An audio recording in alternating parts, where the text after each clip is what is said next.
जय हिंद दोस्तों, जनवरी समय तो सकते हैं। मैं विनेश कुमार सिंह। आज लेते हैं बोर्ड मॉडल क्वेश्चन, वह भी सब्जेक्टिव का, जो बहुत इंपोर्टेंट है, एकदम से जो पेपर में बार बार पूछता है। आएगा वही जो बताया जाएगा। हाँ, एकदम से इस चैनल पे वही बताया जाता है जो पेपर में आता है।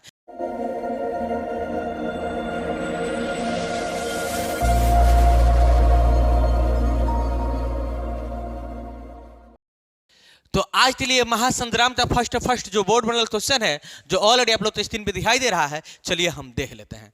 कह रहा है 125 135 और 225 का महत्तम मतलब HCF यूटिलिटी विभाजन एल्गोरिथम का प्रयोग करके ज्ञात कीजिए। तो सबसे पहले हम यूटिलिटी विभाजन एल्गोरिथम तो लिख देते हैं हमसे। यूटिलिटी विभाजन एल्गोरिथम से, क्योंकि इसी का प्रयोग करके इसको बनाना है। तो यूटिलिटी विभाजन एल्गोरिथम क्या होता है? होता है A = B³ + R, जहां 0 से बड़ा R, R से बड़ा B हो तो यही होता है। अब देखिए, यह हम तो नहीं बुझाया sir ji, A = B³ + R हम तो नहीं बुझाया, बुझा जाएगा, समझ में आ जाएगा। देखिए, एकदम सटीक, एकदम सरल तरीका से बताने वाला है। एकदम पेपर में ऐसे बनाइएगा, आप तो फुल में फुल नंबर मिलेगा, ठीक है ना। अब देखिए, अगर आप तो यूटिलिटी विभाजन एल्गोरिथम से HCF नहीं निकालने आता है, भाज्य विधि से आता होगा, चलिए वैसे निकाल देते हैं और उसके बाद आपको सेटअप करना सिखा देते हैं। 225, चलिए यह अगर 2 बार में ले जाएंगे तो नहीं जाएगा, ज्यादा हो जाएगा। 2 बार में ले जाएंगे तो ज्यादा हो जाएगा, 1 बार में ले जाते हैं तो देख लीजिए। 2 बार में ले जाएंगे तो क्या हो जाता? 5 दूना 10 तो 0, हर्षनिया 8 होगा, 3 दूना 6 8 7 और 2 8 2 270 हो जा रहा है जब गुणा कर रहे हैं। तो इसका मतलब क्या जाएगा? 1 बार में जाएगा। चलिए 1 बार में ले चलते हैं तो 135 आ जाएगा। 5 में से 5 दिया 0, यहाँ पे 12, 12 में से 3 दिया तो 9, 10 11 12, इसका मतलब 9 होगा। यह कट जाएगा। 135 तो यहाँ पे उतार देते हैं। यह बोर्ड मॉडल क्वेश्चन है। देखिए 90 तब 90 हो जाएगा। फिर चाहे कि 90 दूना 180 हो जाता है, ज़्यादा हो जाएगा। 5 में से 0 दिया 5, यहाँ पे 13 में से 9 दिया 9, 10 11 12 13, सर जी 4 बचेगा। चलिए इसको उतार देते हैं। अब 90 यहाँ पे 45 दूना 90, नो डाउट, और सीधे तरना होगा टिक आउट। तो हमारा HCF कितना आ जाएगा? सर जी 45 आ जाएगा। मगर इस विधि से आप तो नहीं बनाना है, किस विधि से बनाना है? यूटिलिटी विभाजन एल्गोरिथम का प्रयोग करके बनाना है। A = B³ + R, जहां 0 से बड़ा R, R से बड़ा B हो तो। चलिए अब इसका अर्थ सर जी क्या होता है? थोड़ा सा टाइम दीजिए, हम बता देते हैं। एक स्टेप बारीकी से बताएंगे, एकदम 0 से हीरो आप तो बनाते छोड़ेंगे।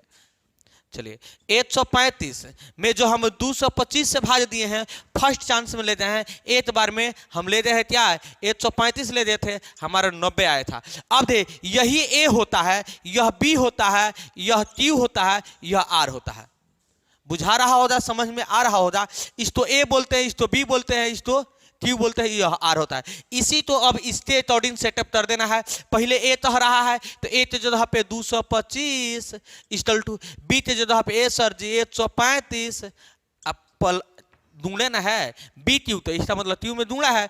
और Q के जगह पे 1 है तो 1, और प्लस R के जगह पे क्या बचा? 90 बचा है। यहां तक तो बुझा रहा होगा, समझ में आ रहा होगा। अब देखिए, एक स्टॉप हमारा खत्म हो गया, दूसरा स्टॉप यहाँ पे है। 90 से 135 में भाग दिए हैं, 1 बार में दिया है 45 शेष बचा है। बुझा रहा होगा, समझ में आ रहा होगा। देखिए 90 से 135 में भाग दिए हैं, यही ना, यहाँ पे सेटअप कर दिए। अब दे, इसमें फिर है A होगा, यह B होगा, यह Q होगा, यह R होगा। A के जगह पे क्या है? 135 है, B के जगह पे क्या है? 90 है, दूंगे Q के जगह पे 1, प्लस शेषफल कितना बच रहा है? 45। यही ना है। अब देखिए, दूसरा चरण भी हमारा पूरा हो गया। तीसरा चरण क्या है? सर जी यही तो है, 45 90 में 2 बार तो आ जाएगा 90, कट गया, शेषफल 0 हो जाएगा। अब इसको यहाँ पे यह A, यह B, यह Q, यह R, यही ना है। तो एक जो है पे 90 = 45 दूने 2 + 0, तो हमारा HCF = हो जाएगा 45। यही आंसर हो जाता है, नो डाउट। और सीधे करना होगा टिक आउट। सर जी ऑब्जेक्टिव नहीं है थी, टीच आउट सीधे कर देंगे। बनाना होगा ऐसे आंसर लिखते आना होगा। हाँ इतना आप तो जरूर लिखना पड़ेगा, याद रखिएगा, तब भी आपको 2 नंबर मिलने वाला है अगर 2 नंबर में यह प्रश्न पूछ रहा है तो। चलिए लघु उत्तरीय प्रश्न है, बहुत इंपॉर्टेंट प्रश्न था जो ऑलरेडी आप लोग को समझ में आ गया होगा। इसको आप चेतअप भी कर सकते हैं। 135 है तो 135 में 90 जोड़े तो इसके बराबर आ जाता है। यही होता है वितरणी विभाजन एलोगरिथम का प्रयोग करते बनाया जाता है। अब यहाँ पे तो 0 से बड़ा आर होना चाहिए। जब तक 0 से बड़ा आर रहेगा तब तक इसको बनाते रहेंगे, या बराबर होना चाहिए 0 से। आर से बड़ा बी, आर से बड़ा बी, देखिए आर से बड़ा तो वो बी आया है, देख रहे हैं ना, यहाँ पे 0 आया, यहाँ पे 45 आया, यहाँ पे देखिए यहाँ पे 45 आया तो यहाँ पे 90 आया है बी जगह पे, और बी से बड़ा आर से बड़ा बी होना चाहिए। वही बात हमने समझा दिया है, नो डाउट सीधे टीच आउट करना सिखा दिया। चलिए अब महासंग्राम का 2 नंबर प्रश्न क्या है जो बोर्ड मॉडल है, ऑलरेडी आप लोग तो स्क्रीन पे दिखाई दे रहा होगा, हम भी देख लेते हैं। पहले इसको क्लीन करते हैं। चलिए महासंग्राम का 2 नंबर प्रश्न जो ऑलरेडी आप लोग तो स्क्रीन पे दिखाई दे रहा है, हम भी देख लेते हैं। कह रहा है AP 3 8 13 18 का कौन सा पद 78 है, मतलब कितना नंबर पे 78 आएगा। जब भी पूछ दे कि कौन सा पद 78 है तो सीधे बात समझ लीजिएगा कि कितना नंबर पे 78 आएगा। इसी प्रकार यह चलते जाए तो जो 78 आया है यह कितना नंबर पे 78 आ रहा है, यही पूछ रहा है एपी में। तो कितना नंबर पे 78 आएगा, इसका मतलब यह अंतिमवा पद हो जाएगा 78। बुझा रहा होगा, समझ में आ रहा होगा, लिख देना है दिया है, दिया हुआ है कि an इक्वल टू 78 हो जाएगा, चाहे अंतिमो पद 78 हो गया। अब देखिए a इक्वल टू 3 और d इक्वल टू क्या होता है फॉर्मूला a2 माइनस a1, तो d इक्वल टू a2 तो पहला पद दूसरा पद 8 a1 मतलब प्रथम पद 3, तो d इक्वल टू आ जाएगा 5। अब पूछ रहा है कितना नंबर पे 78 आएगा, इसका मतलब हमको क्या याद करना है, n याद करना है। n का मान मालूम नहीं है तो हम कर देते हैं वाट, क्या होगा। चलिए तो an का फॉर्मूला लगा देते हैं, एंटीबायोटिक फॉर्मूला है a plus n minus 1d। जब यह अगर an नहीं दिया रहा है, अगर यह तीनों दिया रहा है तो इससे भी निकाल सकते हैं 1 2 3 4, चारों में से अगर 3 2 मालूम है तो एक इस फॉर्मूला से आप निकाल सकते हैं, इसलिए कि हम इसको बोलते हैं एंटीबायोटिक फॉर्मूला। या बहुत इंपॉर्टेंट प्रश्न है, देख लेते हैं। चलिए n जगह पे 78, a के जगह पे सर जी 3 प्लस n के जगह पे मालूम नहीं है -1, और d के जगह पे a सर जी 5 है तो 5 दे देते हैं। चलिए 78 प्लस में है तो माइनस में 5 में से गुणा करेंगे 5n माइनस 5। अब देखिए घटा देंगे यहाँ से तो 8 में से 3 जाएगा तो आ जाएगा 5, यहाँ पे 7 इक्वल टू 5n माइनस 5। चलिए तो 5 75 माइनस में तो इधर आया तो प्लस में 5n। चलिए तो आ जाएगा 80 इक्वल टू 5n, तो 5 से घटा देते हैं, 5 एकम 5 5 3 8 3 बचा, 5 6 30, तो n इक्वल टू 16। तो हमारा राइट आंसर क्या हो जाए, n equal to 16। No doubt सीधे करना होगा टीच आउट। सर जी हम ऐसे प्रश्न तो बना लिए। तो आप देखते हैं नेक्स्ट प्रश्न, तो आप लोग तो ऑलरेडी समझ में आया होगा। अगर किसी प्रकार की डाउट प्रॉब्लम रजन परेशानी हो कमेंट बॉक्स, आपके नाम क्या है कमेंट बॉक्स में कमेंट करना ना भूलेगा। ए सर जी हम तो यहाँ पे समझ में नहीं आया इस बोर्ड मॉडल क्वेश्चन, तो किसी प्रकार की दिक्कत समस्या हो कमेंट बॉक्स आपके नाम क्या है।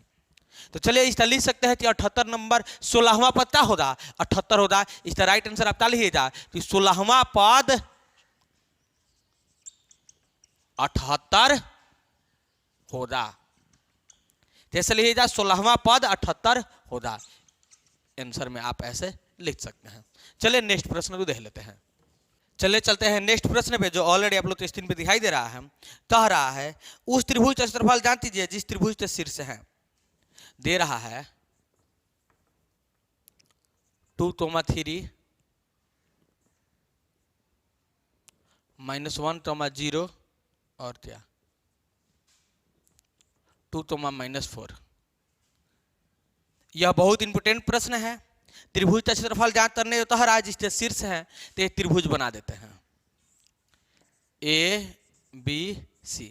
ए के जगह पे दे देते हैं 2 3 है, बी के जगह पे दे देते हैं -1 0, और सी के जगह पे दे देते हैं 2 -4। यही तो है। अब देखिए इसको कर देते हैं h1 इस तो y1 इस तो h2 इस तो y2 इस तो h3 इस तो y3। यहाँ तक कोई दिक्कत प्रॉब्लम डजन परेशानी नहीं है। त्रिभुज का क्षेत्रफल का व्यंजन का फॉर्मूला होता है, लिख देते हैं त्रिभुज ABC का क्षेत्रफल इक्वल टू। चलिए आप तो फॉर्मूला याद नहीं होता तो हम फॉर्मूला याद करने का भी ट्रिक बता देते हैं। सिर्फ आप तो याद करना है 1/2, इतना याद हो गया। 8 और 2 जोड़िएगा तो 3 आ जाएगा, तो लिख देते हैं 1 2 3। यहाँ तक कोई दिक्कत प्रॉब्लम डजन परेशानी नहीं है, तो एकदम से समझ लीजिए कि दिक्कत प्रॉब्लम डजन परेशानी होने वाला नहीं है। अब देखिए इतना आपको याद हो गया होगा, 1 2 3 याद हो गया, तो चलिए 8 से चालू करते हैं। अब लिखते हैं यहाँ पे h1 ब्रैकेट बंद, यहाँ पे लिखते हैं h2 फिर ब्रैकेट बंद, फिर यहाँ पे लिखेंगे प्लस, यहाँ पे प्लस, यहाँ पे लिखेंगे h3, यहाँ पे ब्रैकेट बंद, यहाँ पे बड़ा ब्रैकेट। समझ में आ रहा है आप तो 1 2 3 h1 h2 h3। अब समझिए कि फॉर्मूला आपको याद हो गया, यहाँ तक कोई दिक्कत नहीं है, नहीं हो रहा। अब देख 1 के बाद सता आता है 2, तो यहाँ पे y वाला सिर्फ y वाला रहेगा अंदर, तो y2 माइनस y1 1 2 3 ए सर जी 3 हो जा, 1 2 3 हो गया। यहाँ पे h2 अब 2 से स्टार्ट करने किस पे जाएगा 3 पे, तो y3 और 3 के बाद से सिर्फ किस पे जाएगा 1 पे y1। अब देखिए यहाँ पे 3 से चालू कर रहे हैं हम, तो 3 से जब चालू करेंगे तो 3 से तो चालू हो गया h3, अब इसके बाद किस पे आएगा 1 पे आएगा, इसका मतलब y1 1 से फिर 2 पे, तो माइनस y2। देखिए y वाला सब माइनस में रहेगा, यहाँ पे बीच में आई सब प्लस में रहेगा। यहाँ तक तो बुझा रहा होगा, समझ में आ रहा होगा।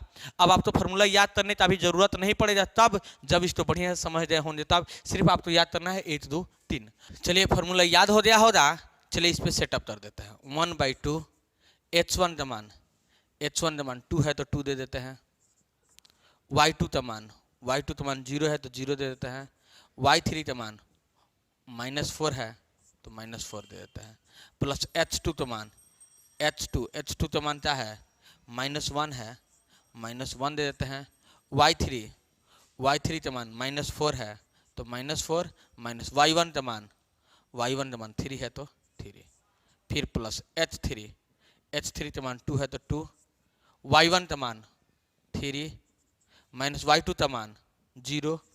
चलिए ब्रैकेट बंद।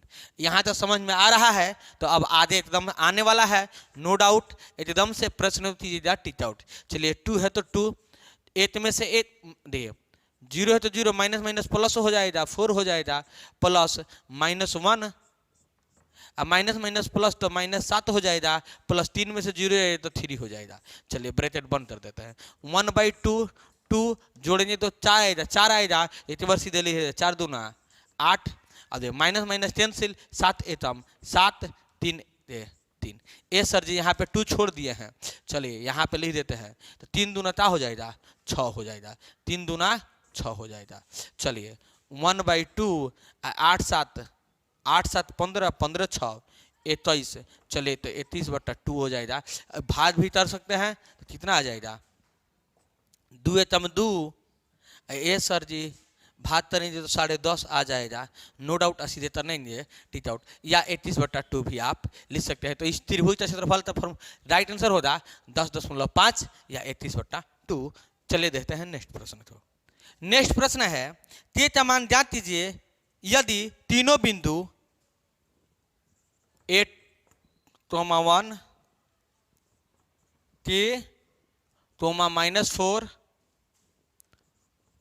तथा 2, -5 संरेखी हैं। क्या है संरेखी हैं, मतलब संरेख हैं, तो कह रहा है कि इसका मान आप ज्ञात कीजिए। चलिए जब संरेख है तो संरेख का मतलब क्या होता है, एक ही रेखा पे हैं या बराबर हैं, तो आप इस तरीका से भी निकाल सकते हैं इसको h1 y1 h2 y2 h3 y3, ऐसे भी आप करके बना सकते हैं। त्रिभुज का फॉर्मूला लाते हैं, चलिए वही तरीके से बना देते हैं। तो व्यंजन का फॉर्मूला क्या होता है, अभी हमने बताया था 1/2 h1 y2 minus y3 plus h2 y3 minus y1 plus h3 y1 minus y2। चलिए इस पे सेटअप कर देते हैं। तो 1/2 h1 का मान हमारा 8 हो जाएगा, y2 का मान -4 हो जाएगा, माइनस है तो माइनस y3 का मान -5 हो जाएगा, h2 का मान के y3 का मान -5 माइनस y1 का मान 1 हो जाएगा। चलिए प्लस h3 का मान 2, y1 का मान 1 माइनस y2 का मान -4 हो जाएगा। चलिए यहाँ तक समझ में आ रहा होगा, बुझा रहा होगा, तो आधे भी बुझाने वाला है। 1/2 कर देंगे, 8 है तो 8, -4 है तो -4, माइनस क्या होगा प्लस हो जाएगा, प्लस टे माइनस प्लस तो -6 हो जाएगा। चलिए प्लस 2 है तो 2, माइनस प्लस 4 8 5 हो जाएगा। आप देखिए 1/2 8 माइनस प्लस माइनस तो 8, 5 में से 4 जाएगा तो 8 बचेगा, वह भी प्लस में। चलिए प्लस -6 टे 5 दूना 10। 1/2 बड़ा ब्रैकेट 8 एटम, 8 - 6 टे प्लस 10। अब देखिए तो 1/2 प्लस प्लस प्लस हो जाएगा, 10 आया 8, 18 माइनस 6 टे। चलिए 2 से चला देते हैं, 2 9 18, 2 3 6, तो आ जाएगा हमारा 9 - 3 टे इक्वल टू 0, तो -3 टे इक्वल टू -3 टे इक्वल टू 9, तो टे इक्वल टू 9/3, 3 9 3 3 9, माइनस में आ जाएगा तो टे इक्वल टू आ जाएगा -3। हमारा राइट आंसर हो जाएगा टे इक्वल टू -3। यह बहुत इंपॉर्टेंट प्रश्न है। तो आज के वीडियो में इतने ही, फिर मिलेंगे नेक्स्ट वीडियो में, क्योंकि वीडियो ज़्यादा लंबा हो जाएगा। और जो भी VVI है प्रश्न होगा आपको वही बताया जाएगा जो बोर्ड मॉडल है। तो अगर यह वीडियो अच्छा लगा होगा तो वीडियो तो लाइक कर दीजिएगा। अगर किसी प्रकार की डाउट प्रॉब्लम दर्जन परेशानी होगा, कमेंट बॉक्स आपके नाम क्या है, कमेंट बॉक्स में कमेंट करना ना भूलिएगा। तब तक के लिए बाय बाय, टाटा, जय हिंद।